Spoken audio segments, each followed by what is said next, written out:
So it is the second day of Comic World at the AT Center, right? Yes. For the second time in the row, we got in trouble on the second day. Well, you did this time. I did. Last time I got in trouble, but today we figured out, or rather, you were shown the actual limitations of what we're allowed to do if you're a female and if you're a male cosplayer. Basically, from your torso, from your chest, like right here, all the way down to like about 3 inches above your knees, it has to be covered. But for guys, it's like basically if you're in your boxers and your nipples are not showing, you're totally fine. As long as it's not considered underwear, I can think, right? Because the female staff member they'll measure it based on like, not my hand specifically, but they'll measure it based on like the tip of your thumb to the pinky, right? To make sure that from where I guess the last part of your clothing is. I started to do it, but even though this is only my second time going to Comic World specifically, but I started bringing tank tops and shorts just in case like something like that happened. That's a lifesaver for me. That not only are we necessarily doing because we're foreigners, they're actually a lot nicer to us if you're a foreigner, because you technically are not expected to know all the rules since all of it's in Korean. They don't actually, it's not that they don't encourage foreigners to come here, it's more that it's more frequent that they have Korean cosplayers. Yeah. And then everything is online on the website, which is really hard to navigate unless you're a Korean. So our recommendations for any foreigners that decide to want to go to Comic World, we definitely recommend it, but definitely choose more covered characters for just to make your life a lot easier. When they do Comic Con in Seoul, they were really lenient because I did Bright Saber and I had my cleavage showing. Yeah, no one approached me and said that I need to cover up more. But I don't think it helps that they actually also had a burlesque show on the last day. So I think they're a little bit more liberal about what they show. But I think it's because it's also organized by a more American-based convention. They were a little bit more open, but I'm not 100% sure. Korea is becoming more internationalized. We actually saw a couple of foreigners while we were here, not cosplayers. I think we're one of the few. Just like regular normals. Yeah. There are like very few foreign cosplayers that come to Comic World, mostly because they don't know about it, I think. But with more foreigners coming into Korea and some of them being cosplayers, it's just good to generally know this information because you shouldn't be afraid of cosplaying here. From what I assume, it seems like the Korean community, the Korean cosplay community is very welcoming if you can speak to them. If you can speak to them.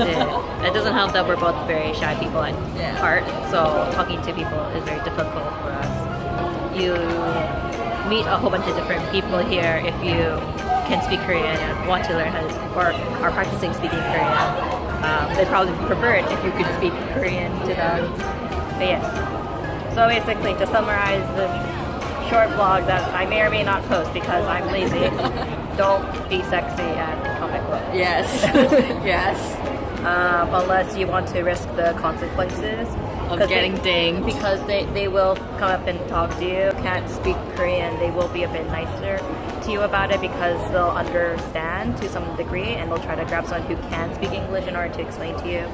But from our experiences, to save from heartache, try to avoid cleavage area, lower back, wear longer shorts. Wear longer shorts that are noticeably shorts. Yes. Because even if you wear lace safety shorts, it is not okay. Yeah, it has to be actually functioning shorts.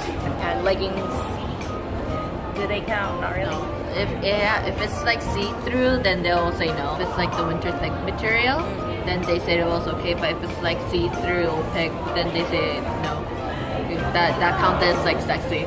As a foreigner, it's really hard to find out about these events. So, well, in that case, how would you say find out about these events? Or Twitter. Twitter is the easiest way to find out these events. Okay. But where would you start in terms of like looking on Twitter, like specifically? Twitter, World Cosplay has their own Twitter account. I'm pretty sure Comic Con might have their own account as well. Yeah, because Twitter seems to be, well, Twitter is very popular all around the world, but in Asia it seems extremely popular. But Korea cosplay community is all on Twitter. Not Naver? Not Naver. Like they do have blogs on Naver, but I that's think like more like group. popular. Like it's like more cliques style. So it's all on Twitter. Or you can just try, I guess, looking on their website. Yeah. Though again, navigating there is really difficult. Really hard for. You can get by, I guess, on Google Translate though a little bit. But It is. I tried it, but it was still hard. it wasn't completely accurate. So it's hard. So I'll recommend having a Korean friend or like someone who's fluent in reading Korean to help translate. It's more like a blog style their website is, so it's harder to navigate through because everything's posted like a blog style. But the most important thing is to know is that if you try to ignore the rules, they will either take. Not sure they ban you. They don't ban you, but they will ask you to change out or leave. The event, Yeah. basically, which I think is fair. Like a lot of other conventions, like this is not to say that this is like something that's like completely new. Like they do, if an outfit's too revealing at an American convention or a Canadian convention, I think people actually do ask you to leave. It's just a little bit more lenient there, right? Yeah. We can't give any advice on how to make friends in terms of cosplay community. You have to take courage and go up to them, basically. I think it helps if you can reach out to people on Twitter to Yeah, kind of, it is. you want to do a buffer, but in terms of the level of English, you have to remember that a lot of the attendees are I want to say middle school, high school, Yeah. university students. Very few are high schoolers. They're very young people. Well, the reason why I say this is because we are actually in the older group. Yeah. It's very unusual for, especially in my age, to be cosplaying still, especially in Asia, because they would usually retire, I think. Unless they're like really serious, they mostly retire early, I think. Oh, but like another thing is that a lot of them don't go to conventions anymore. I think most of them actually just do photo private shoots. Private shoot, which is a whole other story. Organizing and knowing Korean, because most of the photographers only speak Korean. Yeah. And very fluent and broken English.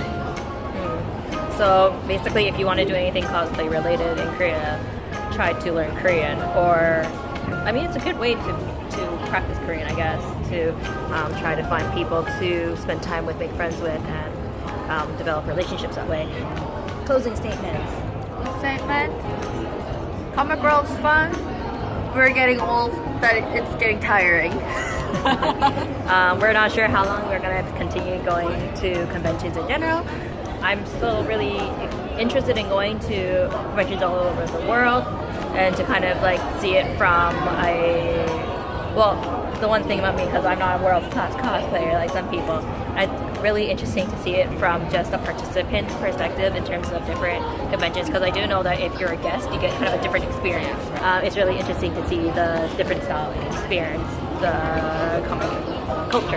Anyway, thank you for watching this video. I do not post many vlogs as much as I want to because I'm lazy and makeup. Hopefully the next time I vlog it won't be too long if I decide to vlog, and hopefully it'll also be interesting. But until then, I guess I'll see you.